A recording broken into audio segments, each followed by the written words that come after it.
Good morning, adventurers. Got for you today a video with 3 letters, actually 4 letters, although Q doesn't have any, so I don't know if it really counts. Starting with N and ending with Q, we've got plenty to cover. It's going to be a little bit longer video than the last couple, and that I think is probably for the best. So let's get into it. I'm not going to be covering spells that didn't change, and I'm not going to be covering very minor changes to things like how things are phrased, things being magic actions that weren't a thing in 2014.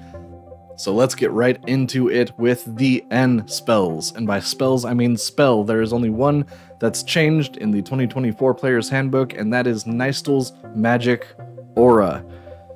Some of you may already be familiar. This spell is frankly nuts now, and simply requires its own video at this point. But in a nutshell, it now affects creatures such that spells in general treat them as a creature of the type chosen, which means you can make a dragon into a humanoid, and then it'll be affected by things like hold person. That's a weird example, I don't know why it's the one I came up with, but that's just off the top of my head. What you can't do is make a dragon, for example, appear to spells as a beast and then polymorph into one of them. That's not how that's gonna work, because polymorph doesn't turn you into a specific creature that you're looking at, it turns you into a beast that exists in general. What you can do is make a dragon appear to be a humanoid and then cast simulacrum on it. Just gonna let that one sit for a moment. Onto the O's now with Audiluke's Freezing Sphere, where it used to use a strength check for creatures to escape from the frozen ice.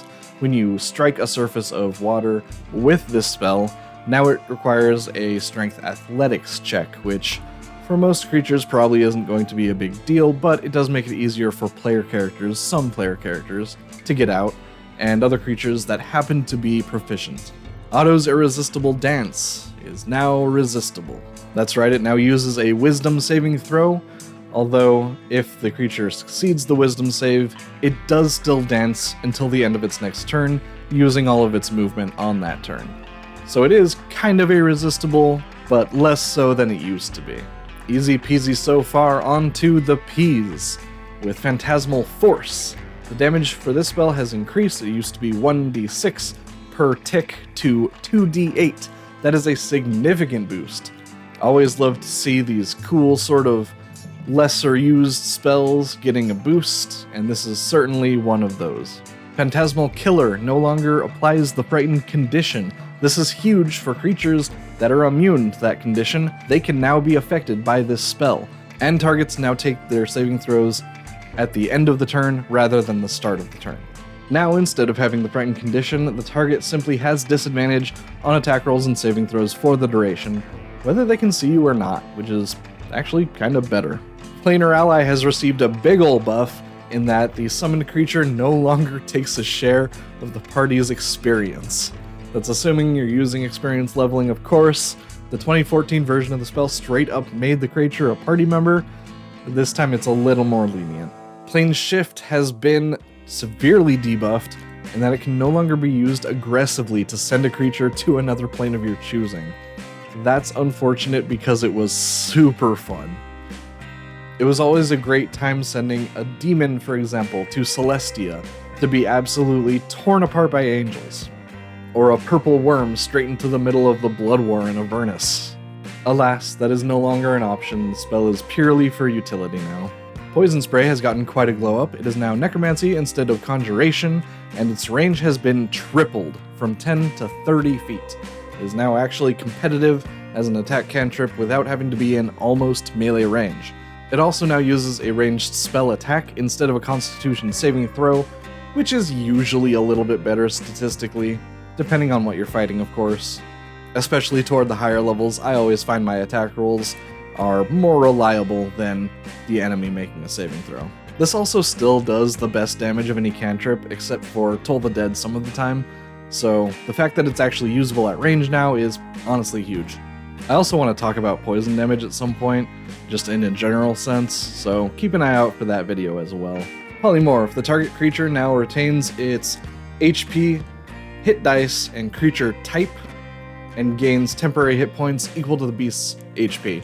instead of replacing their HP with the beasts. The spell ends if the target has no temporary hit points left, although it doesn't say you can't replace the hit points from another spell or source, such as, for example, Power Word Fortify.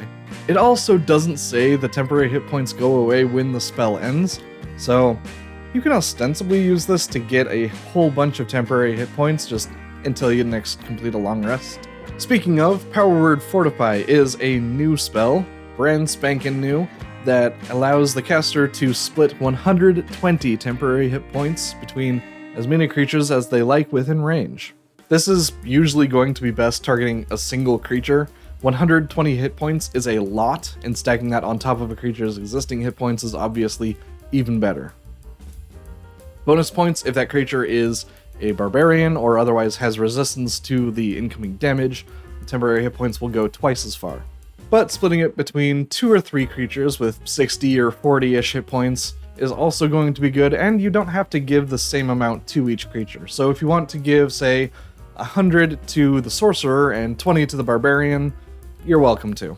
Power Word Heal now does not exempt constructs and undead. It is enchantment rather than evocation, and it now cures poison, which is just kind of gravy. Power Word Kill now affects creatures over 100 HP by inflicting 12d12 psychic damage on them. There is no saving throw on that, just like there is no saving throw on the instant kill effect.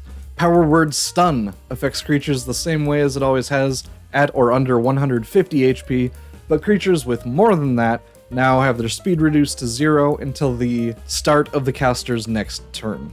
This isn't a lot, but at least it's something if they have more than 150 hit points, and the spell's not just useless against them like it used to be.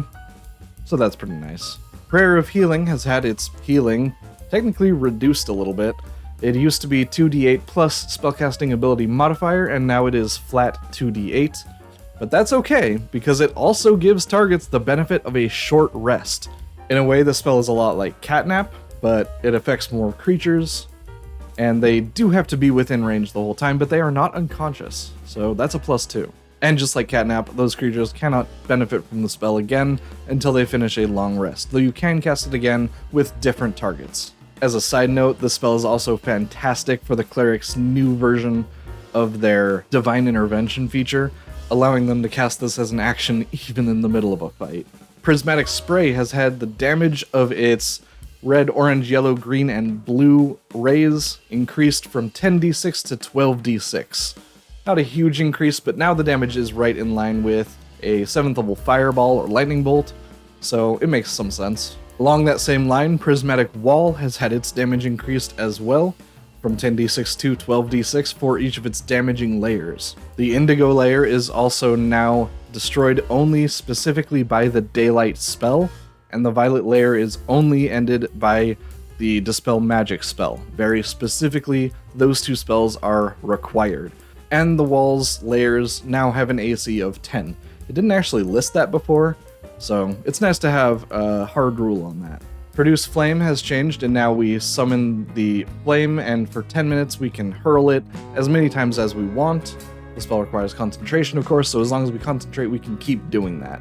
Unfortunately, that flame attack has had its range reduced to 30 feet, down from 60, so that's a bit of a debuff. Because of the way it works now, the spell also benefits only once from features that improve one damage roll of a spell, for example, the Dragon Ancestry Sorcerer's level 6 feature. So that's a bit unfortunate too, although we could repeatedly cast it and drop concentration if we really wanted to. Or we could just cast Firebolt. Project Image now lets the caster see and hear through the illusion at all times, much like other effects like this, like Find Familiar and Clairvoyance. You no longer have to swap between your own senses and the illusions. The illusion can also be moved up to 60 feet, regardless of the caster's speed. It used to be double the caster's speed, now it is just a flat 60 feet all the time. Protection from Evil and Good now consumes its material component. It is 25 gold pieces every time we cast it. Protection from Poison no longer has its finicky language about curing one poison, chosen if the various poisons in a creature's body are known, or random if not. Now it simply cures the poison condition straight up across the board. And last but not least, but maybe least, Purify Food and Drink. No longer refers to disease, which is perfectly normal for the new design philosophy in the 2024 version of the game. Nothing really refers to disease at all. Now the spell cures poison and rot, so take that as you will. And I'll also toss Q in here. There are no spells that start with Q in the Player's Handbook 2024, so we're done with that already. And that is all of the spells for today. That is all I wanted to say. Thank you all so much for watching, and I will see you in the next one for the R spells. It should be a bit of a shorter one. Maybe I'll lump S in with it. I haven't looked through the S's yet, but there are a lot of them, so probably not. Anyway, I'll see you next time. Happy adventuring.